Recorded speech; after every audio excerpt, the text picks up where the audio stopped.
Hello there and welcome to video number 16. This video is on square and cube roots. Now the keywords I've got for you here are square root, cube root and consecutive, because I've written the word consecutive later on in the video.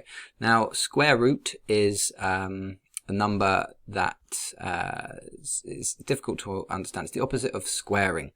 Okay, it's the inverse operation to when you square something. So you've got to think of a number that would multiply by itself to make the numbers inside the root. Okay, and when you square root, there will always be two solutions. All right, I've written that there for the method. Now a cube root is when you're thinking of a number that would multiply by itself and then itself again to make the number that's inside the cube root, and there will not be two solutions when you do that. Okay, and the word consecutive means one after the other. Okay, now in question number 1, you've got to find the square root of 25.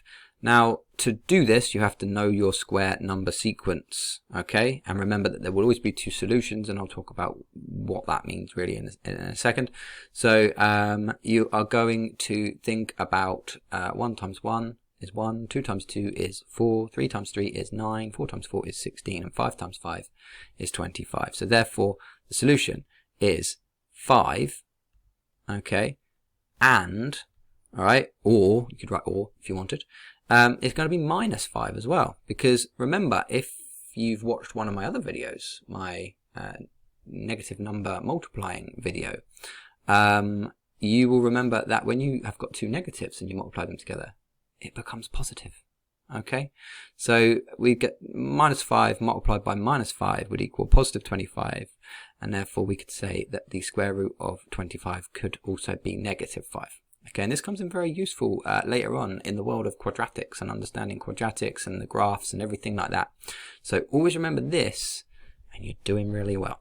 Okay, now in B, we've got the square root of 81. So knowing your square numbers, you know that's going to be 9 and minus 9.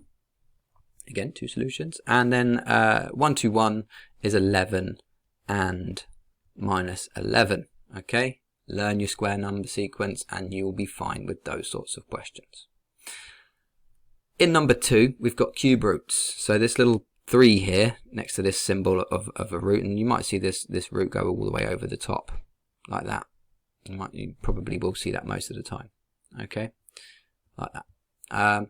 But there you go. So the cube root of 8 is, well, what number multiplies by itself and then itself again to make 8? Okay, that's what you think of when you're doing cube roots. So you're going to go, well, it can't be that big because 8's not a huge number. All right, so 1 times 1 times 1, well, that's 1. And 2 times 2 times 2 is 8. All right, it's the second cube number. So this answer is just 2. Okay, now it's not minus 2 because minus 2 times minus 2 makes a positive 4. But you take the positive 4 and you multiply by the minus 2, it gives you minus 8. So we could have minus 8 inside the cube root, and then we would have the answer of minus 2, but it's not, is it? It's a positive 8, and therefore we get the answer of 2. All right? Hopefully that didn't confuse you. Now, in B, we've got 3, 4, 3. Well, with powers, numbers get bigger really quickly. The base numbers get bigger really quickly. So again, it's not going to be a huge number, and they never will, well, I say they never will be. Sometimes they will be, but there'll be numbers like this, and I'll come to that one in a minute, the third one. But the second one, B, we've got 3, 4, 3. Now, if we think about what 5 times 5 times 5 is, for example, that's one that most people remember, a common one. That's 125, right? 6 times 6 times 6 is 216, and then 7 times 7 times 7 is 343, all right? So the answer to this would be 7, all right? Again, if you learn your cube number sequence, you'll remember that 343 is, or the cube root of 343 is 7. Now, in the third one, we've got 8,000. All right, now what number multiplies by itself 3 times over to make 8,000? Well, if we knock off those 3 zeros for a second, we've got 8 in the cube root again, haven't we? So that's going to be 2, right? Times by 2 times by 2, that would make 8.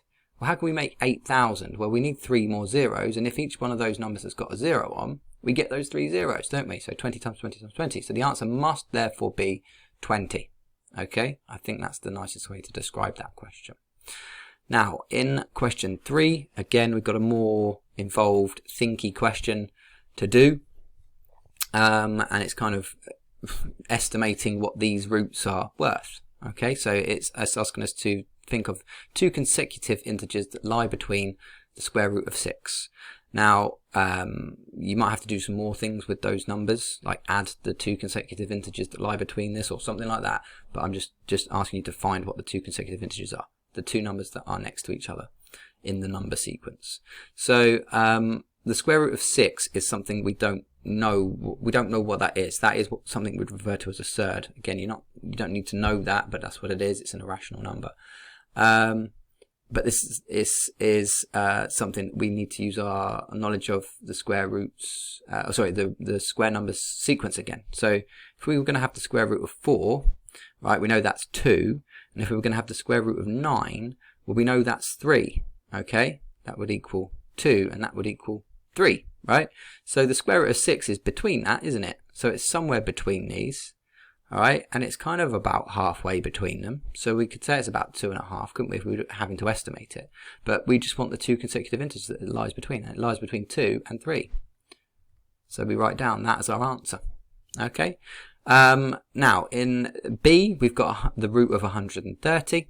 So we're thinking of our square number sequence again, square root. And so you're going 121 and 144. Okay, because I know that those are square numbers, and I know that 130 is between 121 and 144, and I know that that gives me 11, and I know that that gives me 12, so I know it's 11 and 12 as the answer. Okay, and again, it's kind of halfway between, isn't it? It's almost halfway between. It's probably 11.4 or something like that. All right, and then in C, we've got the cube root of 400. Right, so what number multiplies by itself 3 times over to make the root of 400? Well, let's think of our cube number sequence, and we've got in part B there we had 343, didn't we, which is relatively close to 400. So we'll take that one, and it's less than 400, so we'll put that one first. Okay, cube root of 343. All right, and then we'll have the cube root of, well, what's next after 343? 512, I think. 512. So we have 512. Yeah. So we got that is 7, and that is 8, and then in between those we've got the 400, the cube root of 400. So we know it's 7 and 8 as the answer. Even if it's not 512, the cube root of 512 is 8. I can't remember what it is, but we know that the next cube number after that would be 8 anyway. Okay, so there you go. That is how you work out those sorts of questions: square roots, cube roots. All right, please like the video if you liked it. Even if you didn't and you want to like it, like it. If you didn't like it, still like it. Who cares? Doesn't matter. And then subscribe to the channel, and then click the link for the description in the description section to practice some questions. And yeah, just keep being mathsy and do some more maths. All right. Enjoy your day. Thanks very much for watching.